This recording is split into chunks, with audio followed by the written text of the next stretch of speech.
जय श्री श्याम, जय श्री राधे, जय श्री कृष्ण। ओम हम रामस्यो संजय पांडे सपरिवार वंशा वाचा कर्मणाय क्रम सुख शांति समृद्धि त्रिलोकी कायेतु। ओम जो मुग्रामस्य नगरस्यो प्रसादयं भाद्रपद मासस्यो कृष्णपक्षे नवमी तिथियः सर्वदेवी देवताभ्याय आह्वानं करिष्यति। ओम श्री परमात्मने नमः। ओम श्रीमद्भगवद्गीताय तृतीय अध्याय मध्यांतर आरंभयं करोति च। ओम श्री कृष्ण गोविंदाय नमः। हमारा श्रीमद् भागवत गीता का तृतीय अध्याय चल रहा है। हम सभी ने कल हर्षोल्लास के साथ में श्री की जन्माष्टमी मनाई, श्री कृष्ण का जन्म उत्सव मनाया। श्री कृष्ण का जन्म उत्सव मनाने से हमारे मन में, हमारे गृह में, हमारे नक्षत्रों में सदमंगल की कामना का आगमन होता है और हमारे रोग, हमारे जितने भी रोग हैं, हमारे नक्षत्रों में, हमारे नवग्रह में जितने भी दोष हैं, सब शांत हो जाते हैं और हमें भक्ति मार्ग पर चलने का, हमें सद्बुद्धि और सद्ज्ञान प्राप्त होता है। ओम श्रीमद्भगवद्गीताय तृतीय अध्याय मध्यांतर आरंभयं करोति वः। प्रकृतते गुणा शंभु सज्जते गुण कर्मसु तनकस्त्राद महाविदो मंत्रात्र विलायते। प्रकृति के गुणों से अंत मोहित हुए मनुष्य गुणों में कर्म असत्य रहते हैं और उन पूर्णतया समझने मंद बुद्धि अज्ञान को पूर्णतया जानने वाली ज्ञानी विचलित ना करे। प्रकृति, जो प्रकृति के गुण हैं, प्रकृति गुण क्या है? प्रकृति गुण है सौंदर्य, रूप, सृष्टि में अच्छी अच्छी चीजें, आकर्षण, सद्भाव, ये सब क्या है? हमें सबको मोहित करती है। क्या करती है? मोहित करती है। आप सभी को सुखदेव जी महाराज कौन है, इस सब का आपको पता है। तो सुखदेव जी महाराज सती के गर्भ में थे, रूपारेश्वर महाराज के। तो उन्होंने कहा था कि जी ये जो सृष्टि है इसमें बहुत सुंदर सुंदर वस्तुएं हैं, तुम बाहर निकल के आओ देखो। सुखदेव जी महाराज ने कहा मुझे पता है महाराज, ये बाहर जो जितनी सुंदर सुंदर वस्तुएं हैं ये सिर्फ और सिर्फ माया का छल है, इसलिए मैं छल में आने वाला नहीं हूं, मैं छल में नहीं आने वाला हूं। इसी प्रकार से श्री भगवान कृष्ण कहते हैं कि ये जो प्रकृति है, जो मनुष्य प्रकृति के छल में आ जाता है, जो मनुष्य माया के छल में आ जाता है और जो मोहित हो जाता है, वो इस चक्र में भजता रहता है, भागता रहता है और आवागमन के बंधन में फंसा रहता है, उसको मुक्ति प्राप्त नहीं हो पाती। इसलिए हे अर्जुन, तुम तो परम ज्ञानी हो, परम बुद्धि भाव है, यदि तुम हकीकत को समझो, सत्यता को समझो कि सत्य क्या है। सत्य यह है कि तुम मनुष्य देह प्राप्त की है, सत्य यह है कि तुम क्षत्रिय कुल में पैदा हुए हो, और सत्य परम सत्य यह है कि तुम अभी धर्म क्षेत्र, युद्ध क्षेत्र में खड़े हो। तुम्हारा परम धर्म और परम कर्म कहता है कि तुम उठकर युद्ध करना चाहिए, परम कर्म है।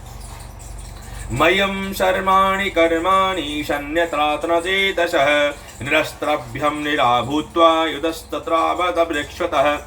मुझ अंतर्यामी परमात्मा में लगे हुए चित्त द्वारा संपूर्ण कर्मों को मुझ में अर्पण करके आशा रहित, सदा रहित होकर युद्ध कर।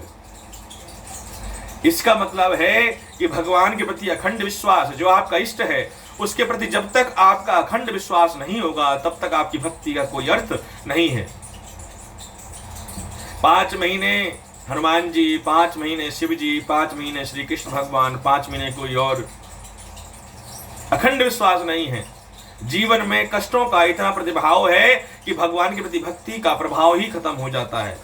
लोगों का मन चित्त विचलित रहता है, एक जगह स्थिर नहीं रहता मन। तो क्या कहते हैं भगवान श्री कृष्ण? कहते हैं अखंडता का सात्विक जो भाव है वो ही प्रकृति का कर्मध्य श्रेष्ठ भाव होता है, क्योंकि अगर आप उसको सदकर्म भक्ति में नहीं करेंगे तो उसका परम ज्ञान की सद्बुद्धि प्राप्त नहीं हो सकती। बच्चा जब छोटा होता है, माता पिता उसको आसमान में उछालते हैं, इस सोचकर बच्चे को डर नहीं लगता, बच्चा आनंदित होता है। क्यों होता है? उसे पता है, उसे ये ज्ञान है कि मेरे माता पिता मुझको जमीन पे गिरने नहीं देंगे। वही अखंड विश्वास आपको अपने इष्ट के प्रति होना चाहिए, अपने भगवान के प्रति होना चाहिए। ये मनुष्य देह है, मृत्यु लोक है, यहाँ पर कष्टों का भरमार है। जीवन प्राप्त किया है तो कष्ट तो होंगे ही होंगे, लेकिन उन कष्टों में अखंड विश्वास रख के अपने इष्ट के प्रति जो सत्य भाव मन श्रद्धा के साथ में भगवान की भक्ति करता है वही जीवन में भव सागर को पार कर पाता है। अन्यथा सब भव सागर में डोलते रहते हैं। जो टेम्परेरी सुख है मनुष्य उसको परमानेंट सुख समझता है, और जो परमानेंट सुख है उसको मनुष्य टेम्परेरी सुख समझता है। अर्जुन वाच अदाकेनं प्रयायुक्तं पापचरिति चचा पुरुषः अनक्षानि वाष्णये बलदाद देवं त्राणयोजितः। अर्जुन बोले, हे कृष्ण, तो फिर यह मनुष्य स्वयं न चाहता हुआ भी बलात् लगाते हुए भांति किससे प्रेरित होकर पाप का आचरण करता है। भगवान श्री कृष्ण कहते हैं, भगवान प्रभु अर्जुन कहते हैं कि प्रभु आपने जो मुझसे कहा वो परम सत्य है। धर्म क्या है, अधर्म क्या है, शुद्धि बुद्धि क्या है, कर्तव्य क्या है, कर्म क्या है, ये सब ठीक है, लेकिन मनुष्य जीवन में आकर सब कर्म करने पाप का भाग क्यों करता है, पाप का भोगी क्यों बनता है? ये हमारे सबके प्रश्न हैं भगवान श्री कृष्ण से। अब इसका भगवान उत्तर देंगे। भगवान वाच कामं एवं क्रोधयेष रजोगुणावमुद्धवः महाशनो महापंप निषद्ध वीरं ब्रवीरिणः। आह परमानंद। देखिए भगवान ने किस भाव से अर्जुन को कहा। मैंने और आपने भगवान श्री कृष्ण से कहा कि प्रभु मनुष्य देह है, सारे कर्म करने हैं, लेकिन हमारी जो बुद्धि है, हमारा जो मन है, पाप की ओर ज्यादा अग्रसर क्यों रहता है, भक्ति की ओर अग्रसर नहीं रहता। तो भगवान श्री कृष्ण ने कहा रजोगुण से उत्पन्न हुआ यह काम ही क्रोध है। रजोगुण और तमोगुण, ये दो प्रकार के अवगुण और गुण हैं। रजोगुण से जन्म लेता है क्रोध। बहुत खाने वाला अर्थात भोगों से कभी ना खाने वाला बड़ा पापी है, इसको तू विषय बेरी जान। जो हमेशा पापों से निमित्त रहे, रजोगुण से तमा जाता है, उसको क्रोध उत्पन्न होता है। बार बार मैं एक बात कहता हूं, मन में अगर क्रोध है, घृणा है, ईर्ष्या है और लोभ है, मद है, तो आप सोचते हैं कि आप भगवान की भक्ति करते हैं, तो यह आपका कदाचित गलत अनुमान है, गलत सोच है। आप भगवान की भक्ति जब तक नहीं कर सकते, जब तक प्राप्त नहीं हो सकती, जब तक प्राप्त नहीं हो सकती। आप मार्ग पर चल तो रहे हैं, लेकिन आपको यह पता नहीं है कि आपको जाना कहां है। जब तक आपको यह पता ही नहीं होगा कि आपका लक्ष्य क्या है, तो ऐसे मार्ग पर चलने का कोई अर्थ नहीं है। आप पूरे जीवन चलते रहिए, पूरे जीवन उस मार्ग पर चलते रहिए, आपका लक्ष्य नहीं है तो आप भटकते रहेंगे, आपका लक्ष्य प्राप्त नहीं होगा। उसी प्रकार से जब तक जीवन में लक्ष्य नहीं होता, तब तक आप उस मार्ग पर चलने का कोई भी कर्म प्रभाव नहीं होता। जीवन कर्मबद्धि है, इसलिए जीवन का लक्ष्य क्या है? मन सबसे पहली बात तो यह है कि आपको भगवान का, अपने इष्ट देव का सबसे बड़ा शुक्रगुजार होना चाहिए। क्यों होना चाहिए? क्योंकि आपको उन्होंने मनुष्य देह आपको प्रदान की है, मनुष्य देह प्रदान की है, एक बुद्धि दी है, नेत्र दिए हैं, मुखार दिए हैं, कान दिए हैं, वक्षस्थल दिया है, 2 हाथ 2 पैर दिए हैं, ज्ञान दिया है, आपको करने समझने की क्षमता प्रदान की है। यह किसी और जीव में नहीं है। मनुष्य देहम परम शास्त्रदक्षतभ्यम मनुष्य जीवनम उच्योतति। अर्थात मनुष्य देह, मनुष्य जीवन सबसे उच्चतम है। जो भी जीवन में आकर मनुष्य देह का पाकन नहीं कर सकता, जो मनुष्य देह का मतलब नहीं समझ सकता, और भगवान ने जो आपको मनुष्य देह प्राप्त की है, आपको तो इसी का अनुकंपा मान लेनी चाहिए कि भगवान की आपके ऊपर कितनी बड़ी कृपा है। बड़े सौभाग्य नहीं, मैं तो कहता अखंड सौभाग्यशाली लोग होते हैं जिनको मनुष्य देह प्राप्त होती है, और मनुष्य देह प्राप्त होने के बावजूद वो आवागमन में भटकते रहते हैं। टेम्परेरी प्रकृति सुख को परमानेंट सुख समझते हैं, और जो परमानेंट सुख है उसको टेम्परेरी सुख समझते हैं। इसलिए जीवन में, अपने मन में और अपने हृदय में काम, लोभ, मद, अहंकार, ईर्ष्या, घृणा का परित्याग करें। सबसे प्रेम करें, भगवान की भक्ति के मार्ग पर चलते रहें, उपनिषद ग्रंथों का अध्ययन करें, वाचन करें। जहां सत्संग हो, जहां पर श्रीमद् भागवत कथा होती हो, जहां श्रीमद् भागवत गीता होती हो, उपनिषद ग्रंथों का अध्ययन होता हो, आश्रम में जाएं, उन कथाओं का आनंद लें। शयन के लिए 8 घंटे का समय अधिक होता है, व्यापार के लिए भी 8 घंटे का समय अधिक होता है, और भगवान की भक्ति के लिए 8 घंटे का समय अधिक नहीं होता। इसलिए जितने अधिक से अधिक समय हो उपनिषद ग्रंथों में अध्ययन में निमित्त होकर ग्रंथों का अध्ययन करें, उनका आचरण करें और अपने परम पूज्य माता पिता ताऊ चाचा इन सब का आदर सत्कार करें, उनके चरण वंदन करें और डेली नित्य उनका आशीर्वाद ग्रहण करें। आपके मन में जीवन में शांति का आगमन होगा, आपके नक्षत्रों में शांति होगी। आपके पास धन अधिक है या कम है उसका कोई भी कदाचित कोई प्रश्न नहीं होता, लेकिन आपके पास धन कम है लेकिन अगर आपके पास सुख है, शांति है, वो सबसे बड़ी बात है। ध्रुवृणान प्रणिप्रते वेदप्रातदर्शोभः मालेनम जह वोल्यम द्रगदवस्था गर्भस्था तदने व्रताव्रतम। जिस प्रकार धुएं से अग्नि और मैल से दर्पण ढक जाता है तथा जिस प्रकार जैसे गर्भ से ढका जेर से गर्भ ढका रहता है, वैसे ही कर्म द्वारा यह ज्ञान ढका रहता है। जब हवन करते हैं धुएं से क्या होता है, अग्नि ढक जाती है, और जेर से क्या होता है, गर्भ ढक जाता है। उसी प्रकार से जो आपका ज्ञान है, जो आपके हृदय में भगवान ने भक्ति रूपी ज्ञान जन्म के साथ आपके हृदय में वंदित प्रवेशित कर दिया है, लेकिन जैसे ही आप पृथ्वीलोक पर आते हैं, मृत्युलोक पर आते, पृथ्वी पर जैसे ही आपका आगमन होता है, वो आप क्या होता है, आपका मन माया के प्रति अग्रसित हो जाता है। टेम्परेरी सुख को परमानेंट और परमानेंट को टेम्परेरी समझना आरंभ कर देते हो, ढका रहता है। लेकिन जो आपका अंदर मन का ज्ञान है वो कैसे जागृत होगा, उसके 3 उपाय हैं। पहला उपाय, बचपन बाल्यकाल से भगवान की भक्ति में आलिंगित हो जाइए। दूसरा उपाय, अपने परिवार में बड़े जनों का आशीर्वाद नित्य प्रातः काल लेते रहिए। और तीसरा उपाय है, हमारे ग्रंथ और उपनिषदों का अध्ययन करते रहिए। अगर आप जीवन में 3 उपाय कर लेंगे तो आपको ये मैं 200 नहीं 1000% गारंटी देता हूं कि आपका ज्ञान जागृत हो जाएगा। आपको ये पता चल जाएगा कि जीवन का उद्देश्य क्या है। जीवन का उद्देश्य सिर्फ और सिर्फ खाना, सोना और व्यापार नहीं होता, व्यवसाय नहीं। जीवन का उद्देश्य शरीर मनुष्य देह का उद्देश्य है कि मनुष्य देह के माध्यम से परमात्मा और आत्मा का मिलन, यही हमारे जीवन का उद्देश्य होना चाहिए। आपतम ज्ञान वेतान ज्ञान निपत्रवीरण वरुकेरम च कुंतये दुष्टगेनानमले वचः। और हे अर्जुन, इस अग्नि के समान कभी न पूर्ण होने वाले काम रूप ज्ञानियों नित्य वैरी के द्वारा मनुष्य का ढका हुआ होता है। इसलिए मनुष्य जब मनुष्य देह प्राप्त करता है तो माया उसको ग्रसित कर लेती है। जिस प्रकार से दिए को देखकर पतंगा बार बार आकर अपने देह का परिभागन करता है, उसी प्रकार मनुष्य जीवन में बार बार आकर काम और भोग का भोग करता रहता है।